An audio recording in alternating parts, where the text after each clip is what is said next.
Hey y'all, Zach here. In today's video, we're going to do something a little different. We're going to be going over the items that I would 100% recommend you get if you're getting into powerlifting or just strength training in general. So without wasting your time any further, let's get straight into today's video.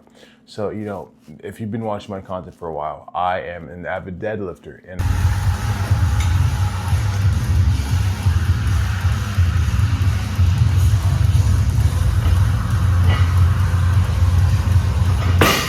as a deadlifter, you have to prioritize some equipment, and that being a belt, right? I 100% recommend you investing some time or some money into getting a deadlift belt, right? There was a period of time where I wasn't deadlifting with a deadlift belt.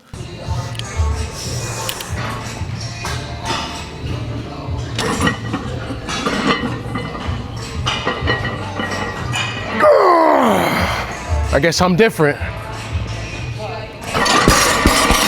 And the big reason why was I lost a lot of weight, right? I spent my hard-earned money on an SBD belt, and everyone knows those are an expensive ass purchase, but they're worth it. But unfortunately, if you cut a lot of weight like I did, right? I got the 2XL when I was like 235 pounds, cut all the way down to 200, and I was not using that $300 belt. I was just pretty much having a Gucci belt just in the back of my car, wasting money, right? But obviously I bulked up a little bit, and I saved and put some money aside to get me a belt. Funny enough though, I bought this one from my boss, right? He used to powerlift and whatnot, and it was a good enough size for me. So again, you don't have to go get an SBD belt or an expensive ass belt to deadlift, right? I'm just saying invest at least some decent money to get a decent belt. There are good belts out there, right? I think that one is a Pioneer belt, which is really good, and they're only going for about 124 bucks, 130 bucks. So it's a good deal, and you could buy one used, right? I bought that one for about 100 bucks. It was barely broken in too, so you could find some decent deals off the marketplace. So 100% recommend you investing some time or some money into a SBD belt. Now getting into number two. Number two is probably, chalk, right? Again, I'm an avid deadlifter, and one of the big things that, us deadlifters are going to need is some chalk, right? I bought multiple packs of these, right? I got like 5 more laying around somewhere. This is very handy, especially if your gym does not have chalk laying around. Fortunately, mine does, but the one before me did not have chalk. They used to, but then they took it away because I guess motherfuckers were eating it. I don't know.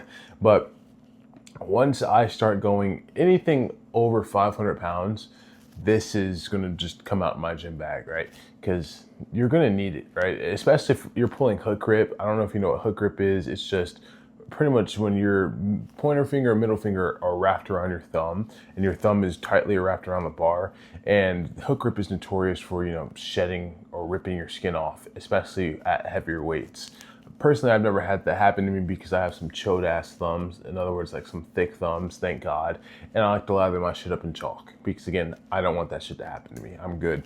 But again, invest in some chalk. This, unlike the belt, way cheaper. You can go on Amazon like I did for some liquid chalk, and I think a 4-pack was like 12 bucks. And these will last you a while, unless you're fucking spraying this shit on your hands like lube or something. I don't know why you do that, but these will last you a while. Just, don't be stupid. And yeah, so that's going to be the number 2 purchase. A number 3 purchase, I don't have myself, but I would 100% recommend. This goes for your deadlifting, your squat, and pretty much your whole big 3. And that's going to be some powerlifting shoes, right? Some flat-footed shoes. I've only heard good things about it, right? Again, flat-footed shoes, especially when deadlifting, it's going to help you be closer to the floor, right? It depletes your range of motion, and you're just going to feel stronger off the floor as well. See, my go-to or my alternative for that is just being barefooted. You don't really have to get deadlifting shoes or just powerlifting shoes in general, but it is one of those highly recommended purchases because it's just going to help you perform better. Especially if you are taking powerlifting seriously, you're going to need these if you're going to do a meet or whatnot. But if you're like a casual like me who just goes to the gym and enjoys doing it, you don't necessarily need to get it, right? Like I just do barefooted. All right, so this is another equipment that is not really necessary. It's more of a kind of convenience thing when you go to the gym, but a gym bag, right? Like this was about 20 bucks off of Amazon. this isn't going to help your lifts or anything, but it is going to help you stay more on top of your things and stay organized, right? I didn't have a gym bag for a while, and the more stuff and the more equipment I kept bringing with me, it was becoming a hassle, like just carrying it and walking around the gym.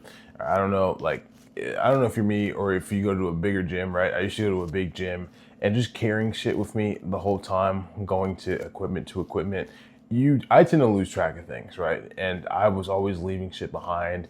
And thankfully I had enough, good enough people who would actually return it to me. But there's some times where you're not going to get your shit back, especially if you have a nice new tripod, right? So again, invest in a gym bag. These are pretty cheap. You can even get a cheaper one. Just put your stuff in there. But those are pretty much the three things I'd recommend for, well, just anyone who's getting into strength training or into gym and taking it more seriously. But let me know if there's anything I missed out on or anything you'd like me to cover. And appreciate you guys. Make sure to like, comment, subscribe, and hope you guys have a good day.